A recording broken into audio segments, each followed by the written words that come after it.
Ladies and gentlemen, good day and welcome to Infosys Ltd Q2 FY26 earnings conference call. As a reminder, all participant lines will be in the listen-only mode, and there will be an opportunity for you to ask questions after the presentation concludes. Should you need assistance during this conference call, please signal an operator by pressing star, then zero on your touch-tone phone. Please note that this conference is being recorded. And I'll hand the conference over to Mr. Sandeep Mahindroo. Thank you, and over to Mr. Mahindroo. Hello everyone and welcome to Infosys earnings call for Q2 FY26. Joining us on this call is CEO and MD Mr. Salil Parekh, CFO Mr. Jayesh Sanghrajka, CDO Mr. Satish Etsi, along with other members of the leadership team. We'll start the call with some remarks on the performance of the company, subsequent to which we'll open up the call for questions. Kindly note that anything we say which refers to our future outlook is a forward-looking statement that must be read in conjunction with the risks that the company faces. A full statement and explanation of these risks is available in our filings with the SEC, which can be found on www.sec.gov. I'd now like to pass on the call to Salil. Thanks, Sandeep. Good evening and good morning to all of you on the call. We had a strong performance in Q2 with increased market share gains. Our revenues for the quarter grew 2.2% sequentially and 2.9% year-on-year in constant currency terms. 4 of our large 5 industry verticals and 3 of our 4 geographies grew year-on-year in constant currency terms. Operating margins expanded by 20 basis points sequentially. We had an excellent outcome in cash generations with free cash flow of $1.1 billion. Our large deals were at $3.1 billion with 67% net new.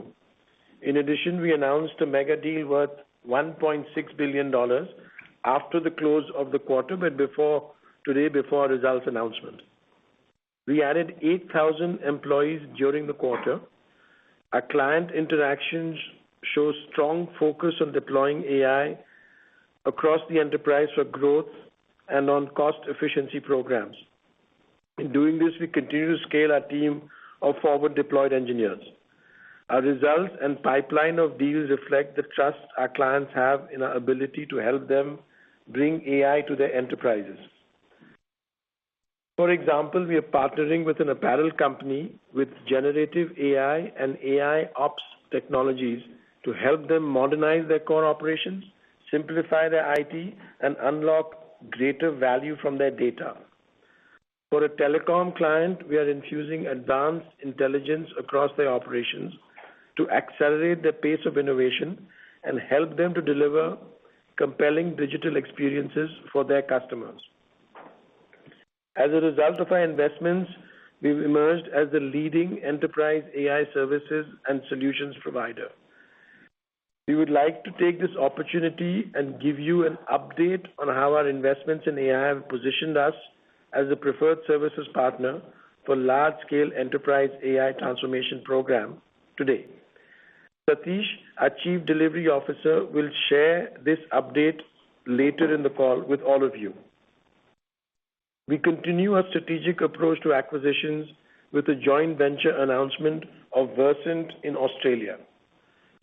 With a strong performance in Q2, we changed our revenue growth guidance for the financial year.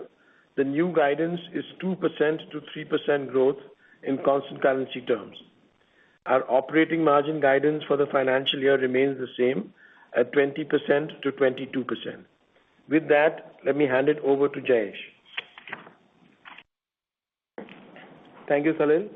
Good morning, good evening, everyone, and thank you for joining the call today. I'm pleased to report that we had another quarter of robust all-round performance despite an uncertain environment.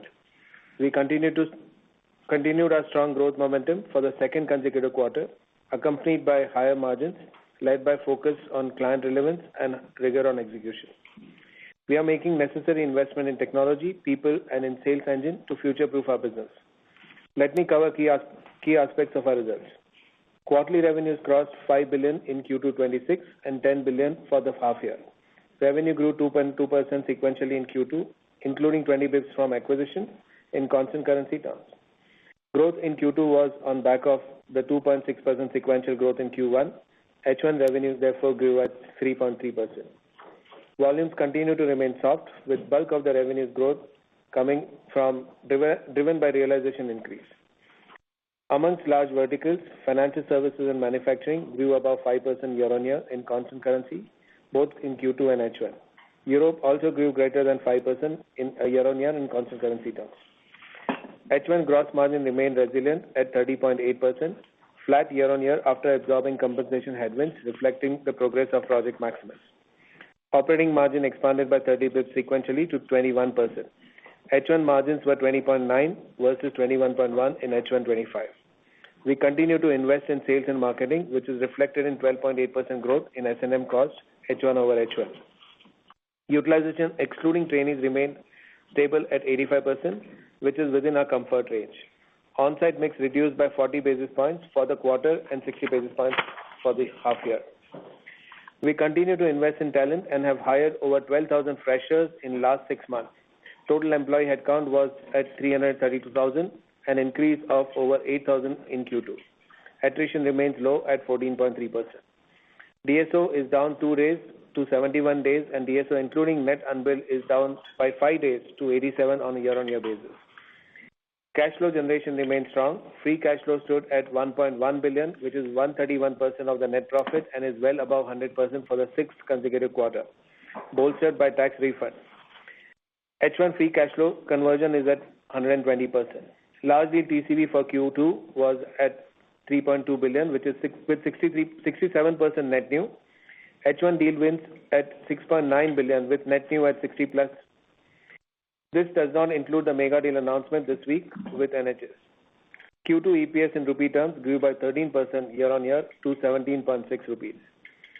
Operating margin for Q2 was at 21%, increase of 20 basis points sequentially. The major components of sequential margin change for the quarter were tailwinds of 60 basis points from currency movement, 30 basis points from Project Maximus, emanating from RPP increase from value-based selling and lean and automation, partly offset by increase in subcon and lower on-site utilization. Offset by 70 basis points of impact from higher post-sale customer support on a sequential basis and other expenses. Consolidated cash and investments were at 6.2 billion at the end of quarter. Yield on cash balance was at 6.98 and ROE stood at 29.1%. We have taken several strategic steps in the past few years to reduce our dependence on work visa, especially in H-1Bs in the US. This includes reduction in on-site mix, increased focus on nearshoring, increased local hiring, university partnerships, and certain creation of local hubs. We currently have several delivery centers across the US to serve clients and leverage local talent. These hubs focus on emerging technologies such as artificial intelligence, machine learning, cloud computing, big data, and user experience design. In line with our capital allocation policy, during the quarter, we announced rupees 18,000 crores buyback through tender route at rupees 1,800 per share. Buyback is expected to be completed in Q3, subject to shareholder approval. The board approves rupees 23 interim dividend, which is 9.5% higher than the FY25 interim dividend. We signed 23 large deals during the quarter, 6 in financial services, 4 each in manufacturing, communication and retail, 3 in EURS, and 1 each in high-tech and others. Region-wise, we signed 14 deals in America, 7 in Europe, 1 each in ROW and India. Coming to verticals, in financial services, clients are actively planning modernization and AI-driven initiatives with a clear focus on cost efficiency, enhanced customer experience, and strategic business transformation. We see strong momentum in mortgages, capital markets, commercial banking, and wealth management areas. While macro uncertainty and volatility is impacting spends, there is some acceleration in mortgage sector with recent reduction in interest rates. Overall pipeline and signing remain strong, which is visible in 6 large deals signing this quarter. Banks have spent significantly to build AI infrastructure. Many initiatives are progressing from proof of concepts to full-scale projects with notable traction in agentic AI. Manufacturing segment continues to face trade and macro uncertainties, which is creating pressure on discretionary spend, specifically in automotive sector. We continue to help our clients in digital initiatives and rationalizing their applications and infrastructure footprints. We are at the forefront of leveraging AI and automation to increase productivity and offset pricing and deflation. In Aero, we have seen opportunities to help clients navigate headwinds by helping them resolve bottlenecks in their supply chain, use new technologies and products. Over 90% of large deal TCV for Q2 was net new, which should help drive growth going forward. Clients in EURS have strong focus on cost reduction, operational efficiency, and cash preservation, which helps open door for vendor consolidation. In resources with large-scale Gen AI deployment are limited, agentic AI adoption is growing in tech operations to reduce costs. With rapid constructions of data centers, utility companies are looking for partners to meet the accelerating electricity demand, creating opportunities in areas like renewable integration, grid modernization, AI-driven optimization, etc. Year-on-year growth was impacted due to significantly higher third-party revenues in Q2 25. Retail clients continue to remain cautious on account of ongoing tariff-related uncertainties. Across geos, there is an increased focus on AI, cloud, estate modernization, de-risking, and cost takeout. There is a growing sense of urgency to improve the productivity of operating models to offset inflationary pressures. Deal pipeline remains strong, but decision cycles remain elongated. We continue to leverage our Topaz and AI Next platform capabilities, showcasing our enhanced customer and employee experience through digital marketing and predictive analytics and real-time insights. Communication continue to face growth headwinds coupled with high OpEx pressures. Discretionary spending remains subdued, with investment prioritization in AI, automation, and consumer experience. GCCs are becoming key buying centers, and opportunities are emerging for IT companies to support their transition. While lower interest rates offer cautious optimism, geopolitical tensions and tariff risk add to uncertainty. In high-tech, there has been significant focus on cost reductions leading to budget cuts and program closures. However, there are opportunities emerging in areas like semiconductor with a strong focus on leveraging Gen AI. Our H1 performance reflects resilience of our business model and agility of our execution capabilities. As we enter H2, we expect seasonal factors to impact growth, lower working days, furloughs, onset of new calendar year. Hence, we have revised our revenue guidance to 2 to 3%. This does not include any revenues from the joint venture with Telstra, which we expect to close later this year. Our margin guidance remains at 20 to 22%. With that, let me hand over to Satish to talk about our AI capabilities.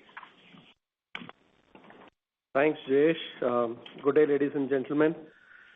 I'm pleased to share we have emerged as the industry leading enterprise AI services and solutions provider. 8 industry analyst firms have ranked Infosys as a global leader in 20 separate AI rankings over the last 12 months. We are delivering more than 2,500 generative AI and AI projects and 200 plus agentic AI projects for our clients. Let me outline the key pillars of our strategic focus. The first one is making Infosys AI first. We embarked on our AI first journey in 2023. On the people front, we are committed to making our employees AI amplified. About 90% of our employees are AI aware, equipped to collaborate with and leverage AI tools responsibly in their daily work. The next tier is the AI builders. 10% of our top technology talent pool are engaged in highly innovative projects and solution building with AI. The top tier, the AI masters, and amongst them, the forward deployed engineers are driving the AI momentum for our clients by solving the tough industry challenges. On the process front, we are reimagining the way we work with AI. For example, AI code assistants accelerate our development lifecycle. Our developers have produced more than 25 million lines of code using generative AI.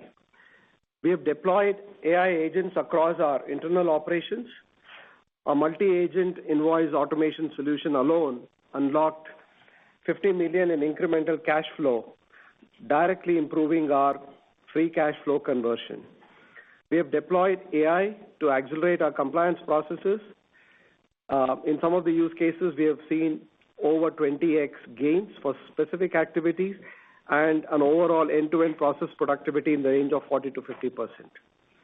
Now, coming to our industry-leading AI offerings, we have built capabilities in AI, applied them across our own operations, and now we deliver these innovations to clients through Infosys Topaz.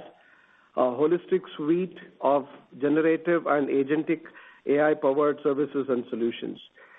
We deliver value through two strategic frameworks, Services.ai and Client.ai. In Services.ai, we build a foundation for better business services for our clients by accelerating IT capabilities and operations, both our own and our clients. Our integrated services stack, a composable set of AI services and agents, contextualized for every client and industry, integrates human and AI agents to reimagine IT services and operations with greater velocity, productivity, and quality. On Client.ai, we focus on business transformation to deliver sustained enterprise-wide impact for our clients like revenue growth, efficiency, and productivity improvements. We have 22 industry blueprints and more than 400 agents tailored to specific verticals to accelerate value from AI-led transformation. We also use Power Vibing to rapidly build proofs of value and iterate business solution prototypes to client problems. In terms of delivering enterprise value to surmount pilot paralysis, the challenge of extracting value from enterprise AI investments and pilots continues to be the biggest priority for global enterprises. We have expertise in delivering that through 5 key levers. With Infosys forward-deployed engineers, we have the specialized engineering talent, which is deeply embedded within client businesses, delivering enterprise-scale value from AI.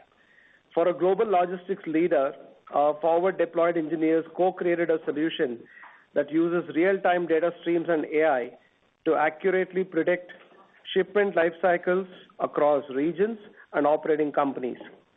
This platform delivers 400 million messages daily with sub-minute latency and operates uninterrupted 24/7, resulting in $1.5 million in immediate benefits, $8 million in annual savings, and 12% reduction in customer service call volumes.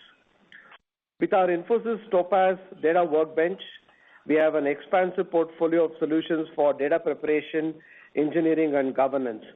For a leading industrial manufacturer, we built a unified data fabric powered by 100-plus domain-driven multimodal data products centered on equipment operations, covering more than 10 petabytes of structured and unstructured data to power 30-plus AI companions across business functions, driving more than 90% boost in precision, performance, and productivity. With our Infosys SLM, we are able to deliver small language models which are key for context engineering of agentic AI solutions, which are adapted for enterprises' specific need. We have built 4 small language models for banking, IT operations, cyber, and enterprises, broadly for rapid value delivery. We also offer these models as services to keep businesses securely build their own custom AI models.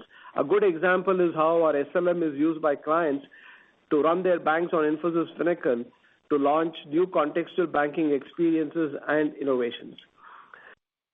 With our Infosys Responsible AI Office, we have now become an industry pioneer in setting up a Responsible AI Office. We are amongst the first companies to be certified on ISO 42001-2023 for management systems implementing responsible AI projects. Our Responsible AI Toolkit ensures that clients have the defense and the technical guardrails to address AI-related risks. With our Infosys Poly Delivery AI model, the high dependence on AI key providers is a key concern that we address. Our hybrid or flexible Poly AI helps them avoid vendor lock-in as they scale their AI transformation. Using this model, we helped a bank in Europe establish their AI innovation lab to create a pipeline of AI-first business initiatives. They are now deployed 13 AI and agentic AI solutions, and there are several more in development. This has delivered substantial financial gains and earned our client the honor of being number 1 in their region of an AI-first bank. Now, building an AI ecosystem for our clients, we have established strategic alliances with NVIDIA, Microsoft, AWS, Intel, Meta, Google Cloud, and others to enhance their capabilities. Infosys is among the first and largest enterprises to deploy GitHub Copilot at scale. We have over 22,000 developers on board. In collaboration with Google Cloud, we have developed more than 200 enterprise-grade AI agents. These partnerships, combined with open-source solutions, enable Infosys to deliver flexible, vendor-agnostic AI ecosystems. Through our Infosys Innovation Network, we engage with AI startups across AI, cybersecurity, data management, and other emerging domains to accelerate client adoption of cutting-edge solutions. Our academic collaborations with institutions like Cambridge, Columbia, Cornell, Stanford, HAI, and MIT fuel our advanced AI research and give our innovations practical enterprise application. We also contribute to shaping global AI standards, like partnering with OWASP on LLM security. We are also advising policymakers, and we are also collaborating with regulators in shaping emerging standards. To summarize, our clients value our differentiated capabilities that we have built on the success of our own AI-first journey.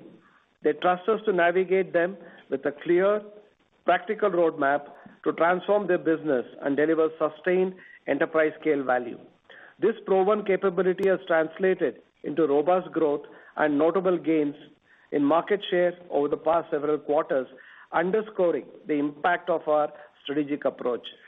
This includes amplifying people, implementing advanced AI solutions, co-creating AI projects from the ground up for success, and fostering an effective ecosystem of partners. We are focused on empowering our clients to conquer the pilot paralysis and achieve enterprise-scale advantage. We can now open up the call for questions. Thank you very much. We will now begin with the question and answer session. Anyone who wishes to ask a question may press star and one on their touchtone telephone. If you wish to remove yourself from the question queue, you may press star and two. Participants are requested to use handsets while asking a question. Ladies and gentlemen, we will wait for a moment while the question queue assembles. The first question is from the line of Kumar Rakesh from BNP Paribas. Please go ahead. Hey, hi, good evening, and thank you for taking my question. Salil, my first question was a little of medium to long term. So there's a lot of companies who have announced their capex plans for setting up the AI data centers, and many of these companies are our ecosystem partners. We do go to market along with them. We partner with them in many of the projects. In all these conversations of these capacity expansion and potential monetization in the future, are we having any conversation with them how Infosys can partner with them in the future for implementation and inference work potentially in the future? Any of your conversation which is happening with them that you can share? If I understood that, the question was there are partners of Infosys who are building large AI capability, and are we partnering with them? Yes, we are partnering with them, but if there's something more, we are not. I don't follow that part. Meaning we are partnering with all of them. So you look at any of the large players who are building out AI capability today, and it's at different levels. We are looking from the chip to the infrastructure to the models to basically deployment. So there are different layers of that, and in each of those we have, as Satish was just pointing out, several partnerships which are going pretty well. Is that what you're asking? So my question was that at some stage they will start looking at monetization, enterprise implementation of inferences on those large capacities. Will we be participating in any of the conversation happening on the monetization side in the future, and Infosys participation in that? So on the enterprise side, we will participate, but the monetization meaning? Modernization. Oh, modernization. Yeah, modernization is a big part of our play. So what is happening there, in fact, is the enterprise modernization business will get a huge benefit from AI. So before the AI, the enterprise modernization, legacy modernization had a certain time duration and a certain ROI. With many of the AI tools, that is improving quite dramatically. So once those AI tools are in good shape and stable and so on, we see modernization as a big growth opportunity. Got it. Just to be clear that I've got it right, that once enterprises start using these capacities for their own modernization, there is a play for Infosys to participate with them and help them in that modernization. Absolutely. So there are some AI companies which are very good with enterprise AI. Most people are focused on consumer AI. So if you look at an enterprise AI company, they are building solutions which are focused in sales or marketing for growth of revenue of the end client or cost reduction through process or customer service in those areas. And one of those areas is this modernization. There are some others. And to make it happen, Infosys is a partner that those AI companies will use, where we have the knowledge because of the knowledge we have in the landscape of the client, which is a large, complex landscape. So how to deploy AI into it and make it successful, those are some of the skills that we will bring to it. Great, thanks. My second question was more of a near term. So over the last 2 quarters, we have seen the large deal TCV has picked up, and you have been reporting above $3 billion of large deal TCVs. And you have also spoken about vendor consolidation being one of the trends which is driving the deal signings. Looking at these large deals which you have won, how comfortable you are of their margin as they ramp up and start contributing into your revenue?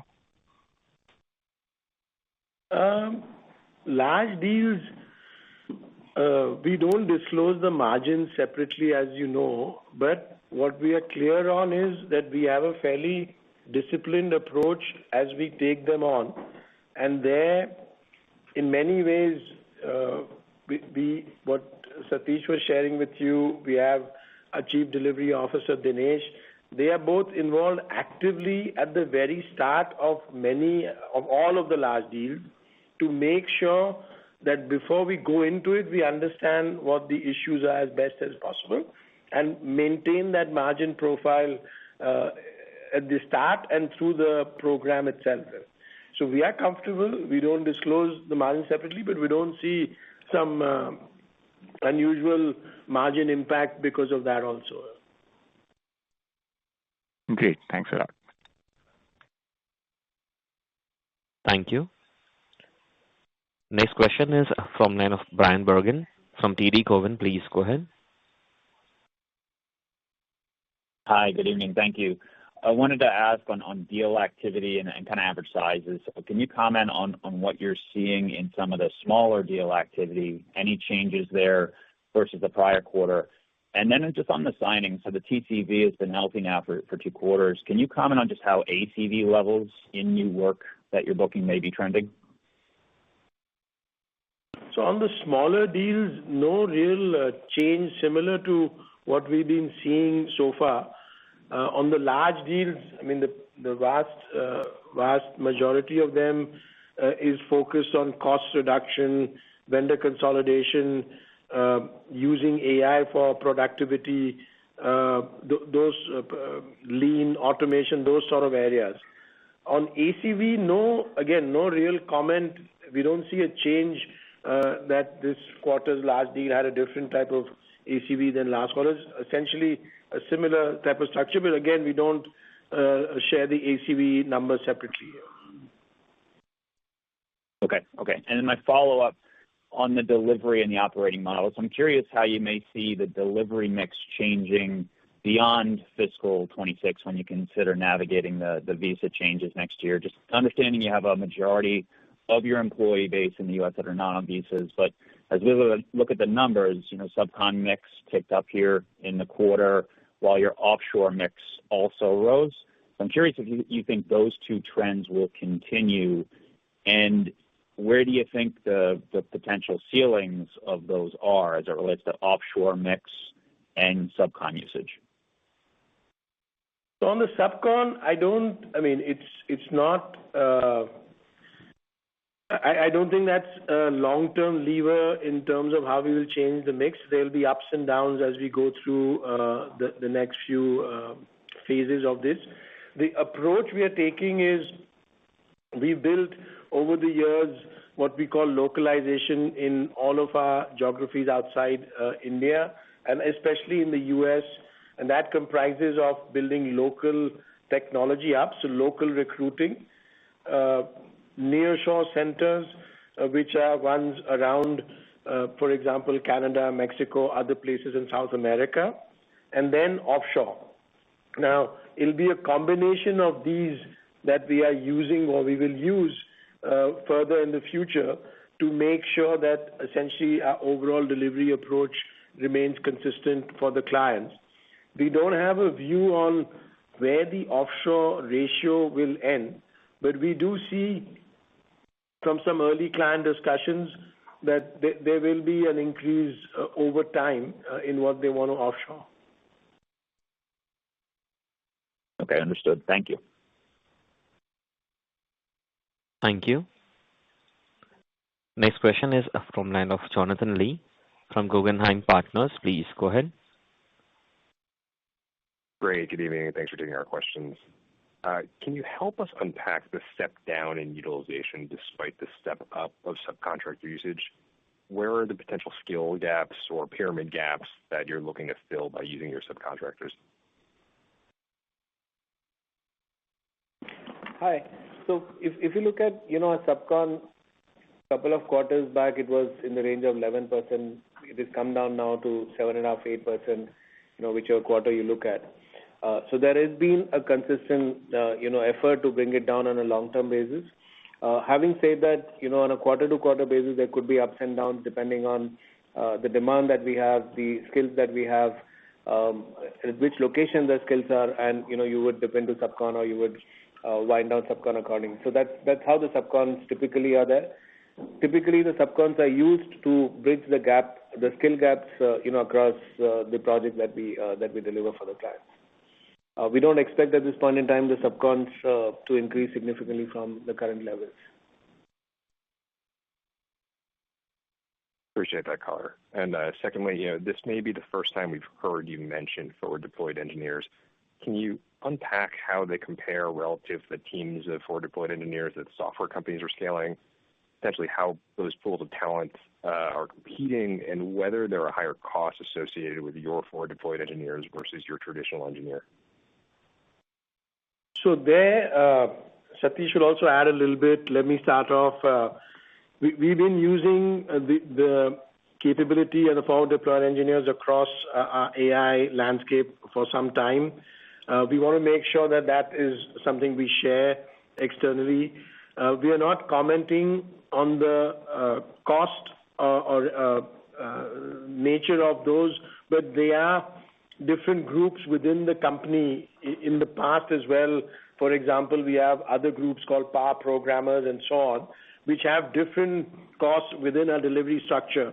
And so we will use the appropriate level of cost depending on which market those engineers are operating in to fulfill that work for our clients. Satish is going to. Yeah, thanks, Salil. So I guess the opportunity with AI is that we are developing a new breed of services stack or software stack for our clients, which is never done before. So this is reimagining of either how we run business or how we even deliver services.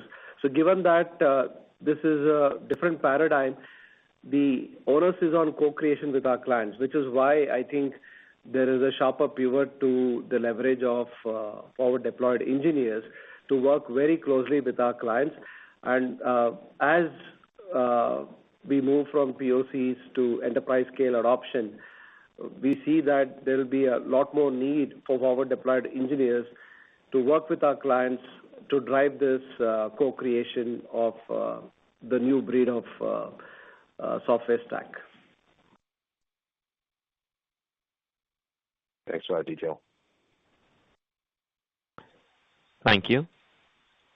Next question is from line of Vibhor Singhal from Nuvama. Please go ahead. Yeah, hi.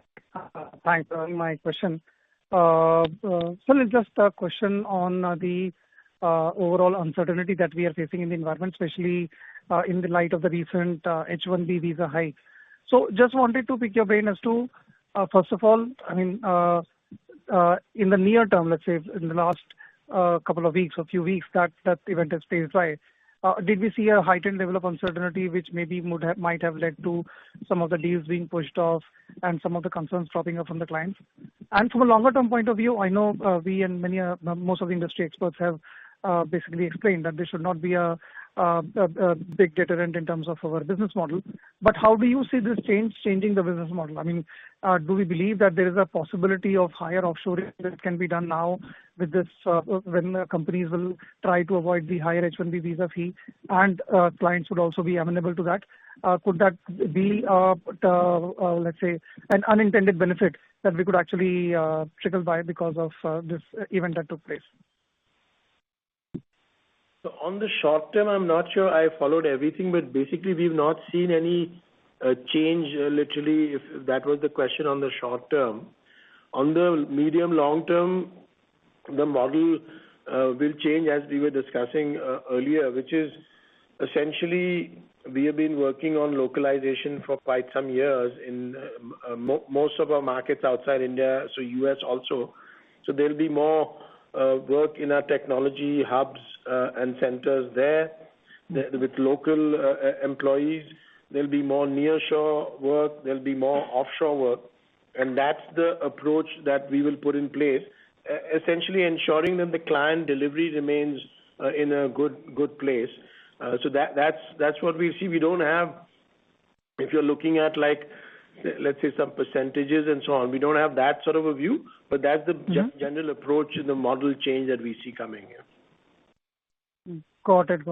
A bit far-fetched maybe, but let's say if we try to do more of nearshoring and offshoring, do you think clients would be okay with this? Because let's be honest. I'm assuming that at this point of time, before let's say the announcement, we were operating at a specific on-site to offshore ratio, which we would have tried to optimize by ourselves. So if there was a specific on-site presence, it would have been maybe requirement of the client, maybe requirement of regulator, or our own requirements. So would it be easy to get this through to move that business? There will be some part, as you rightly said, that you will have local hires. But the part that we are planning to move to nearshore and offshore, how easy or difficult will it be for clients to accept that? So what we'll do is, this is a broad approach. We'll work jointly with each client to define like specifically how it will work for the client. So it's a little bit, if you go back to the time when there was the COVID, everyone was working remotely for so much time, and we just figured it out. We were quite adept at it at that time. So now there is a model that we have built. We are working with the clients. What we do feel is quite comfortable that we will not have any constraints in client delivery through different levers in the model. It's not that one lever. Some client may have a different lever and some may have another type of a lever, but we feel comfortable in that. Got it. And just last question from my side. Yeah, sorry. Yeah, Vibhor, if I could just add, if you look at pre-COVID, we were at close to 30% offshore, right? 30% on-site, 70% offshore, right? And every year the needle used to move by 20 to 30 bits. Post-COVID, it changed significantly by 3 to 4% or even more in a year's time, right? And that's what I think Salil is referring to when a constraint comes in. Both we and client work together, and we've been able to reach a model that works. And I'm sure we will be able to do that this time as well. Got it. And just last question on that part, since you've come in, I know it might sound too optimistic, could it actually lead to an unintended benefit that we do more of nearshoring and offshoring, and that could possibly a margin lever for us or for the industry? Difficult to say at this point in time, but I mean, mathematically, if you do more nearshoring and more offshoring, it should mean more margin. But it depends on to what extent you are able to do offshoring, nearshoring, and to what extent we'll end up doing more local hiring. So I think it's going to be balance act there. Got it. Great. Thanks for taking my questions and wish you all the best. I'll come back in the queue if I have anything more to ask. Thanks, Vibhor. Thank you. Next question is from line of James Friedman from Susquehanna International. Please go ahead. Hi. Good evening. Thank you for the opportunity. Jayesh, in your prepared remarks, you called out a 70 basis point impact from higher post-sale customer support. I'm just reading from the transcript. Is that a normal thing, or is that something different? What's that about?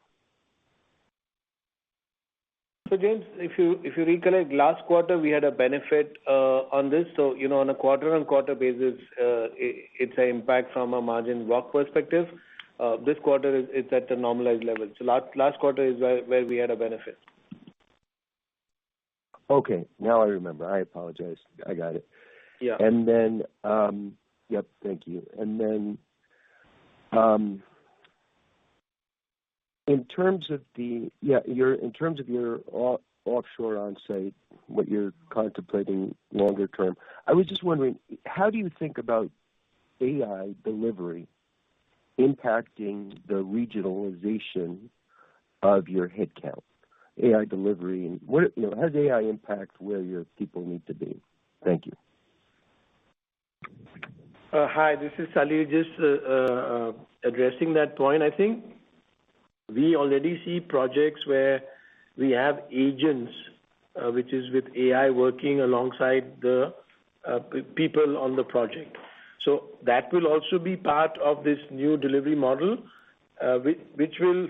So there's one change which is based on the visa discussion we were having, and everything with or without the visa will be changed with the agents and how that will work over time. So those are two different sort of trends, but they will both come together, and sort of the ratios and so on will develop as we build out the business. Thank you, Salil. I'll drop back in the queue. Thank you. Next question is from line of Nitin Padmanabhan from Investec India. Please go ahead.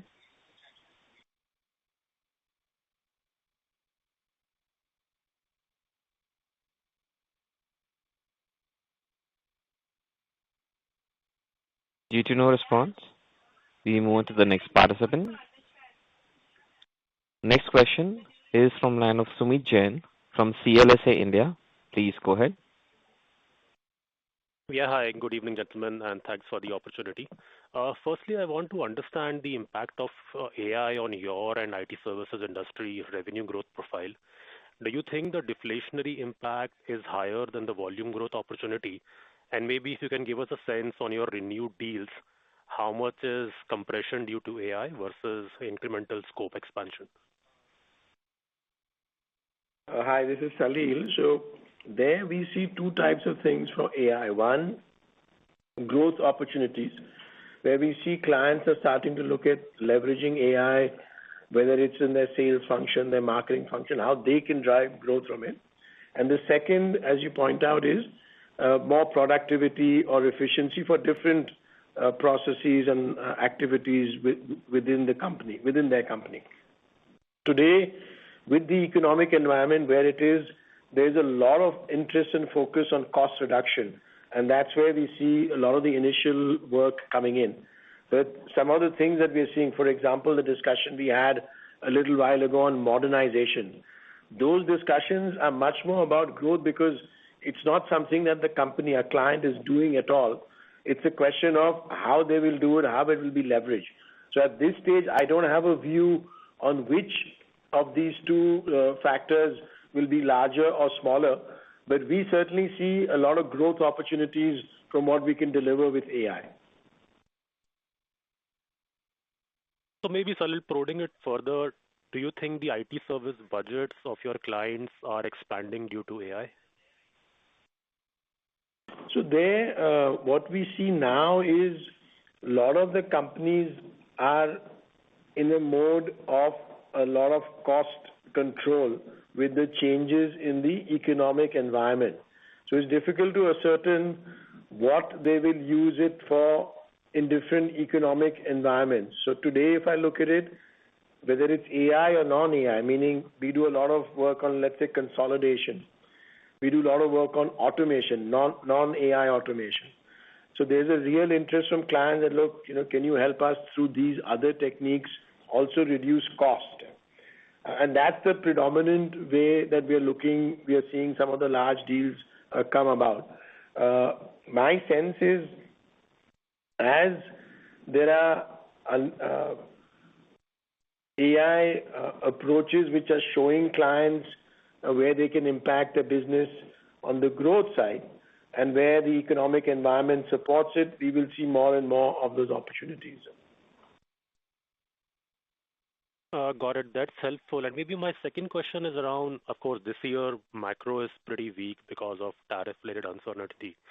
But if the macro improves next year due to tariff uncertainty going away, do you think the IT services industry growth would be higher next year compared to this year, ignoring how AI will play around?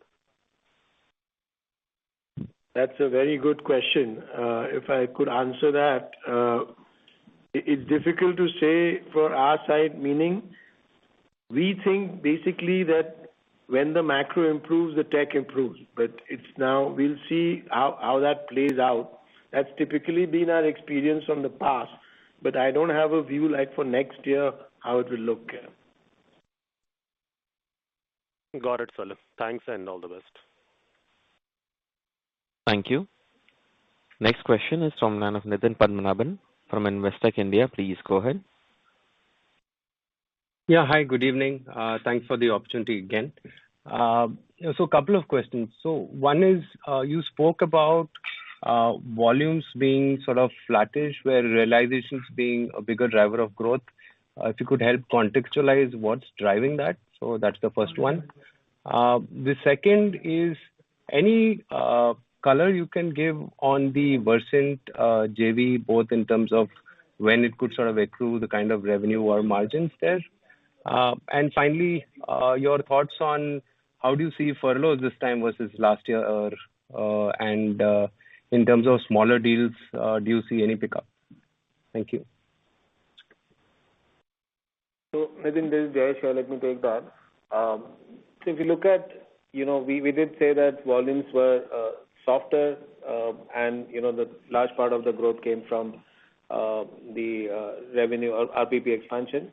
Part of that was because we had a higher working day and calendar day this quarter, which reflects in, pricing in a way. The part of that is also Project Maximus, where, we have been trying to drive out getting the effective pricing increases through various levers within that, and that is where it has helped in terms of revenue. Your second question was on Project Versant. We haven't been able to close that yet because it's pending a few of the regulatory approvals. So as and when we get the approvals, we will announce the closure. At this point in time, we do not know. We expect it to be closed in this year, but we do not know the exact timelines, and therefore it is not baked in the guidance at this point in time. The last year revenue was around 210 million Australian dollars. So that's all I can give you as a reference to put in an estimate once it is closed. You had one more question. Yeah. Any color on margins for Versant? And the other one was, other questions were on furloughs versus last year and any pickup in small deals.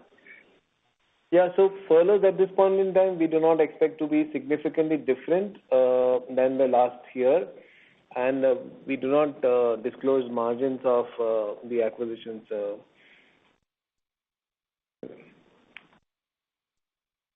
Right, perfect. Any pickup in small deals that you have seen? I think small deals have remained similar. as compared to last year. The pipeline continues to remain strong. There's nothing unusual to call out there. Perfect. Thank you so much, and all the best. Thank you. Next question is from line of Abhishek Kumar from JM Financial. Please go ahead. Yeah, hi, good evening, and thanks for taking my question. I have a question on your second half outlook. Now we understand the seasonal factors, and probably that's what is driving decline at the midpoint of the implied guidance. But I just wanted to get a sense that this year deal wins has been strong. Then you have closed $1.6 billion deal, which, if my calculation is right, is $100 million plus ACV deals. So is it just your conservatism at this stage, given Q4 generally is weaker, or there's anything else that is restricting you from raising the upper end of the guidance? So Abhishek, like we've always said, the way we look at guidance is to reduce the asymmetry of information between us and the investor community. At this point in time, based on the various models that we run, that leads us to various levels of the guidance, and that's how we have arrived at the guidance. Like what we have been saying for the last couple of quarters, at the lower end of the guidance, we have baked in elevated level of uncertainty and at the upper end of the guidance, we have baked in stable environment. Having said that, as you know, we have a seasonality. We have a higher seasonality or softer.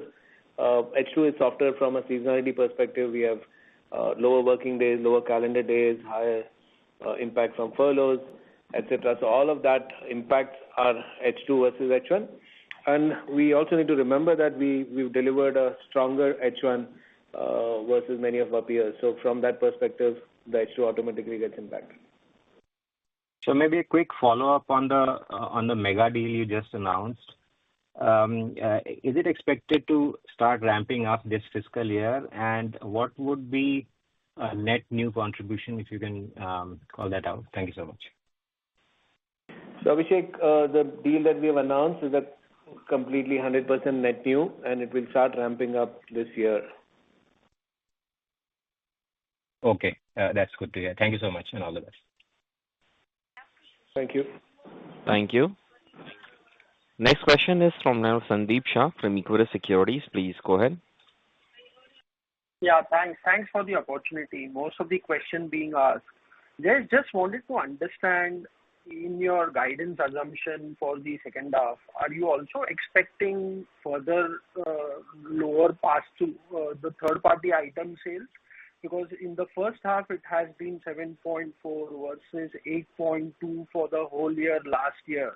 And generally, Q3 sees a seasonal strength on the third-party items. So this time, you believe it could not show the strength and it could be further down from 7.4 in the 1H versus what you expect into it?